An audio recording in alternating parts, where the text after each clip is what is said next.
जय माता दी। ओम नमः शिवाय। आज हम कर रहे हैं भैया पांचे की कहानी।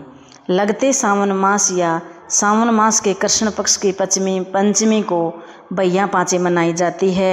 इस दिन प्रातःकाल सिर धोकर स्नान करते हैं और एक थाली में पहले दिन रात को भीगे हुए चने, मोठ, पैसे, हल्दी, चावल, कच्चा दूध मिलाकर पानी भरा हुआ लोटा लेकर किक्कर के पेड़ पर जाते हैं और एक टहनी पर जल चढ़ाकर हल्दी से टीका करते हैं और सबके माथे पर हल्दी से टीका लगाते हैं। लोटे पर भी मोली बांध कर सतिया बनाते हैं। जाड़ी की टहनी के कोरों पर मोठ चने बांधते हैं।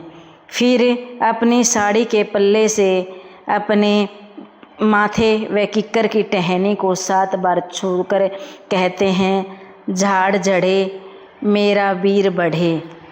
इसके बाद कहानी कहते हैं। कहानी कहते सुनते समय हाथ में मोठ चने लेकर छीलते रहते हैं। कहानी सुनने के बाद भीगे हुए मोठ चने वहीं पर चढ़ा देते हैं। फिर विनायक महाराज की कहानी भी कहते हैं। कहानी कहने सुनने के बाद पानी सूरज को देते हैं और थोड़ा सा पानी बचा कर रखते हैं।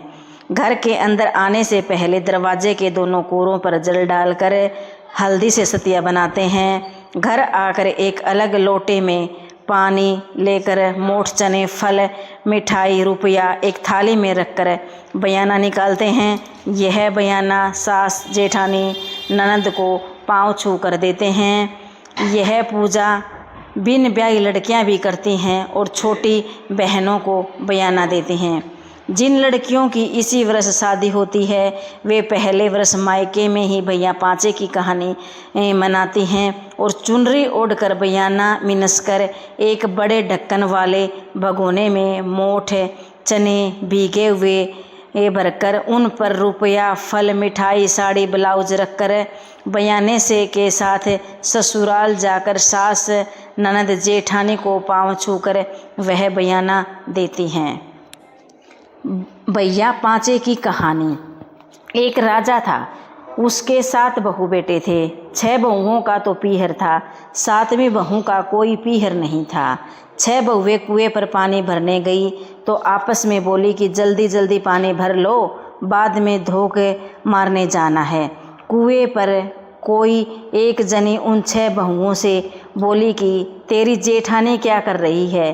तो वह 6 बहू बोली, वह तो चरखा काट रही है।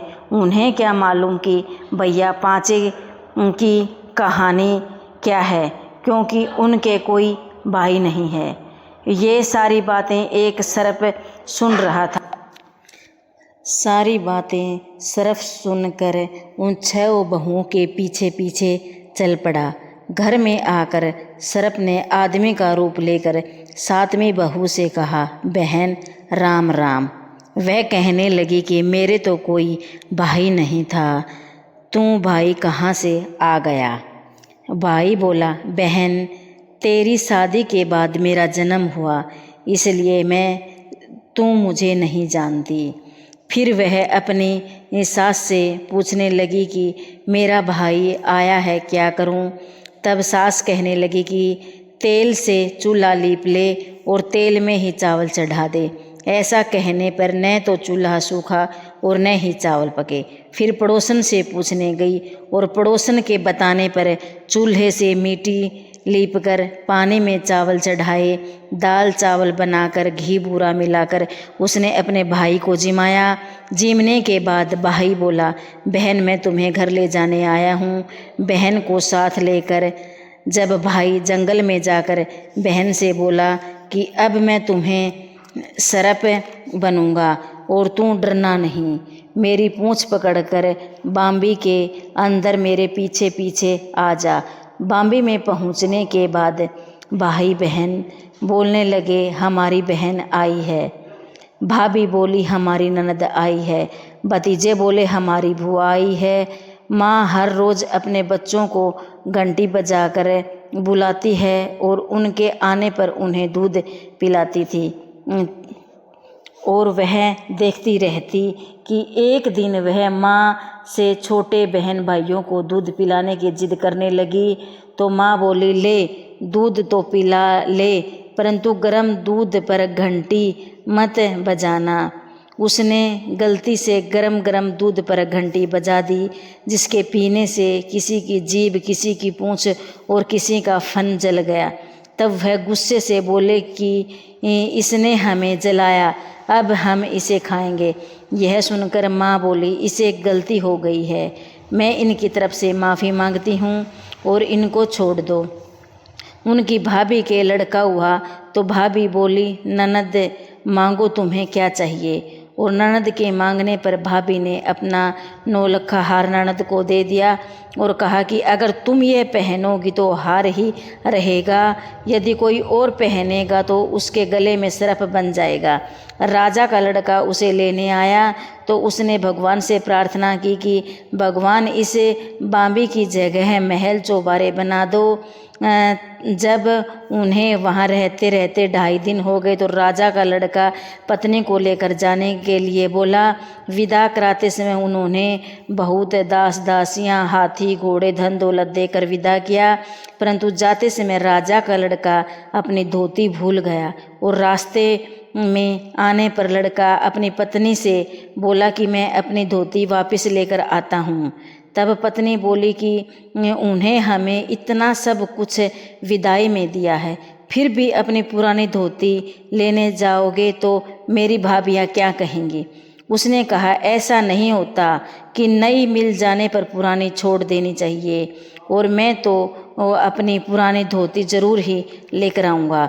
और राजा के लड़के ने वहाँ पर जाकर देखा, न तो वहाँ पर कोई महल है न चौबारा, उनकी धोती किक्कर के पेड़ पर लटक रही है।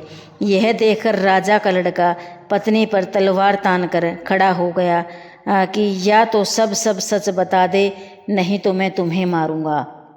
तब पत्नी ने राजा के लड़के को बताया कि कुएं पर पड़ोसन देवरानी जेठानी बोली मार रही थी कि मैं भैया पाँचे क्या जानूं, क्योंकि मेरे पीहर नहीं था। यह सब सर्प देवता सुन रहा था, वही मेरा धर्म भाई बना। आपके आने की सुनकर मैंने तो भगवान से सिर्फ 2.5 दिन का पीहर मांगा था। घर आने के बहुत दिनों बाद बहू के लड़का हुआ तो उसकी ननद भी बहू से पूछने पर बोली कि मैं तो वही 9 लखा हार लूँगी जो तुम्हें अपने पीहर से लेकर आई हो। तब बहू बोली, तुम और कुछ भी मांग लो, मैं सब दे दूँगी। यह मेरे 2.5 दिन के मांगे पीहर का हार है, अगर मैं यह पहनूंगी तो सोने का रहेगा, कोई और पहनेगा तो सर्प बन जाएगा। तब ननद बोली कि मैं तो लूँगी तो यही हार लूँगी, नहीं तो कुछ नहीं लूँगी। तब बहू ने हार ननद को दे दिया। जब ननद हार पहनने लगी तो वह सर्प बन गया। यह देखकर बहू बोली, मैंने तो तुम्हें पहले ही बता दिया था कि यह मेरे 2.5 दिन के मांगे पीहर का हार है। और ननद को पूरी आपबीती बताई, किस तरह का यह हार मुझे मिला और कैसे मेरा 2.5 दिन का पीहर था। यह सब सुनकर तब ननद बहू से बोली कि भाभी, क्या सच में ही भैया पाँचे में इतना सत्य है, विश्वास नहीं होता। तब बहू के ससुर राजा ने नगर में ढिंढोरा पिटवा दिया कि लगते सावन की पंचमी को सब कोई भैया पाँचे मनाए, चने मोठ भिगोएं, कीकर के झाड़ में पिरोएं और चने मोठ से धोख मारकर उन्हीं का बयाना मिनसें, विनायक बाबा की कहानी कहें, कहते सुनते कहता कि सुनते कि हुकारा बरते कि जैसे उनको आई सबको आए। अब है विनायक महाराज की कहानी। एक छोटा सा लड़का अपने घर से लड़कर निकल गया और बोला कि आज मैं तो विनायक जी से मिलकर ही घर आऊँगा। तब लड़का चलते चलते उजाड़ में चला गया तो विनायक जी ने सोचा कि इसने मेरे नाम से ही घर छोड़ा है, इसलिए इसे घर भेजें, नहीं तो जंगल में शेर वगैरह खा जाएंगे। फिर विनायक जी बूढ़े ब्राह्मण का वेश धारण कर आए और बोला कि तू क्या कह रहा है। तब वह बोला कि मैं विनायक जी से मिलने जा रहा हूँ। तब वह बोले कि मैं ही विनायक जी हूँ, मांग तू क्या मांगता है, परंतु एक बार ही मांगना। वह लड़का बोला कि क्या मांगूं, अन्न हो, धन हो, हाथी की सवारी हो, महल में बैठी स्त्रियां हों, जैसे फूल गुलाब हों। तो विनायक जी बोले कि लड़के तूने सब कुछ मांग लिया, जा तेरा सब कुछ हो जाएगा। फिर वह लड़का घर आया तो देखा कि एक छोटी सी बहू चौकी पर बैठी है, घर में बहुत सा धन हो गया है। तब वह लड़का अपनी माँ से बोला कि देख माँ, कितना धन लाया हूँ, विनायक जी से मांग कर लाया हूँ। हे विनायक जी महाराज, जैसे उस लड़के को धन दिया वैसे ही सबको देना, कहते सुनते हुकारा बढ़ते परिवार को धन देना। ये था सावन मास के लगते भैया पांचे की कहानी। वीडियो अच्छी लगी हो तो चैनल को लाइक और सब्सक्राइब करें। धन्यवाद।